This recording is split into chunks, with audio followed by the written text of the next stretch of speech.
We know that the adult systolic blood pressure has a mean of 120 with a standard deviation of 20. We want to know what percentage of adults have a systolic blood pressure that's less than 100.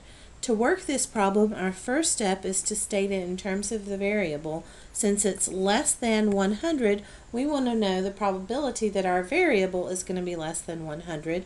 And then the second step, we should draw the distribution. It is centered around 120 because that's our mean, but we want to actually know the probability of being less than 100. So we're going to try to find this area less than 100. And our calculators are much more practical than using the tables. And our calculator function we're going to use is normal CDF. Normal CDF takes as input the minimum data value, the maximum data value, and the mean of the distribution, and the standard deviation of the distribution. You'll notice that this negative 1E99 figure looks strange. What this really means is that it's negative 1 times 10 to the 99th power. So it's negative 1 followed by 99 zeros. And then sticking the negative sign in front of it is actually the smallest number that our calculator can handle. And so really, since this curve goes on forever and ever, we're just giving it a very, very small number that's going to be our minimum because we really don't have a minimum. And then our largest possible value, it's going to stop at 100. And of course our mean and our standard deviation. When we put these in the calculator, we're going to get 0.1587, and so that means that 15.9% when we round of adults are going to be below 100, or going to have that systolic blood pressure below 100. So now let's take a look at the actual calculator. All of our calculator functions in this section have to do with the probability distribution. So they're all going to be found under second DISTR for distribution. We want to look at the normal curve and the cumulative distribution that's below a particular value. And so that means that we're going to actually use the function that's normal CDF. That's option 2. And then as input, normal CDF takes in the minimum, comma the maximum, comma mu, and comma sigma. You can leave off the mu and the sigma if you're entering z-scores instead of entering the actual data values, but whenever you use the raw data values, you're going to want to enter the mean and the sigma. So our minimum data value is going to be the minimum possible ever. So the smallest possible ever data value is negative 1, and then we'll do the e, and the e can be found at the comma, so second comma to get the e, and then 99, and then comma. 100 is the largest possible data value we want for this problem, and then comma 120 is our mean, and 20 is our standard deviation. And so 15.9% of the people will have a systolic blood pressure below 100.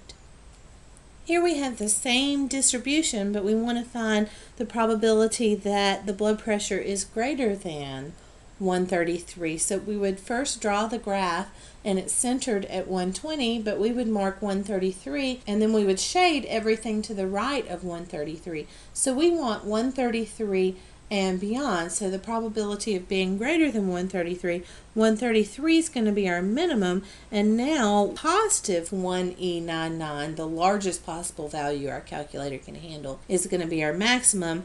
Our mean and our standard deviation have not changed, so we will do second DISTR normal CDF, and then 133 is our smallest possible data value, and then our largest data value 1E99, and then our mean and our standard deviation.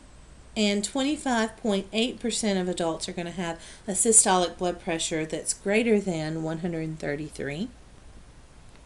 And then if we're trying to find the probability that's between two values, between 100 and 133, we can express it by the probability that 100 is less than x is less than 133, or in other words, x is between 100 and 133.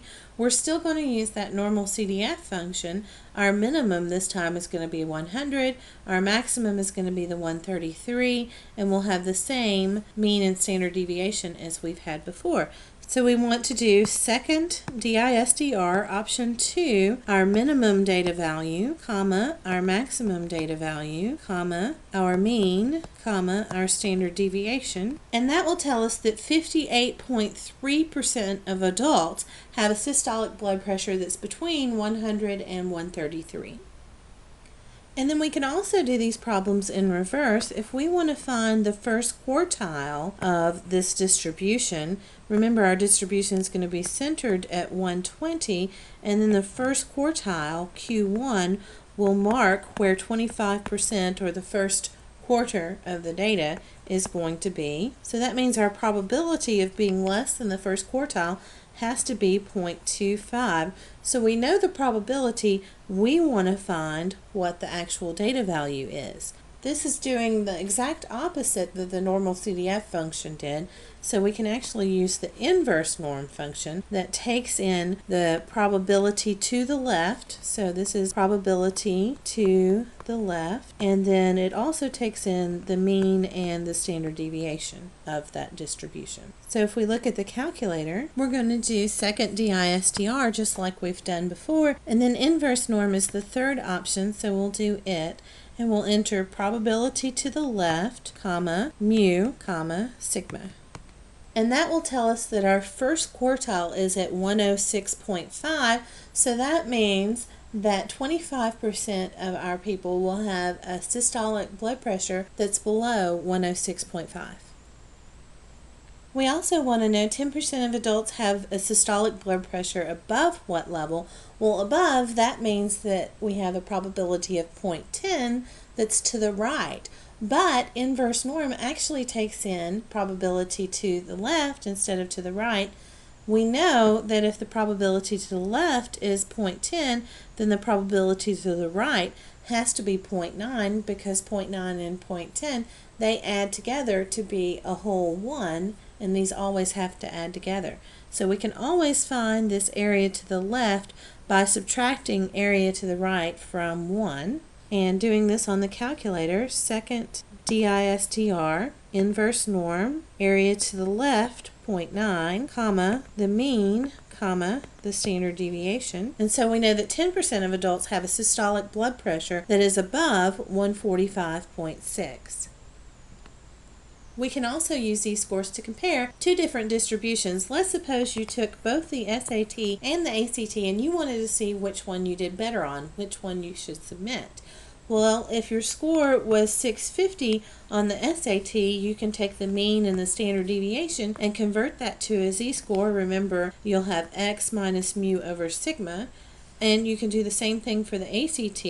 You scored 30 on the ACT, and the mean for that is 21 and the standard deviation of 4.7.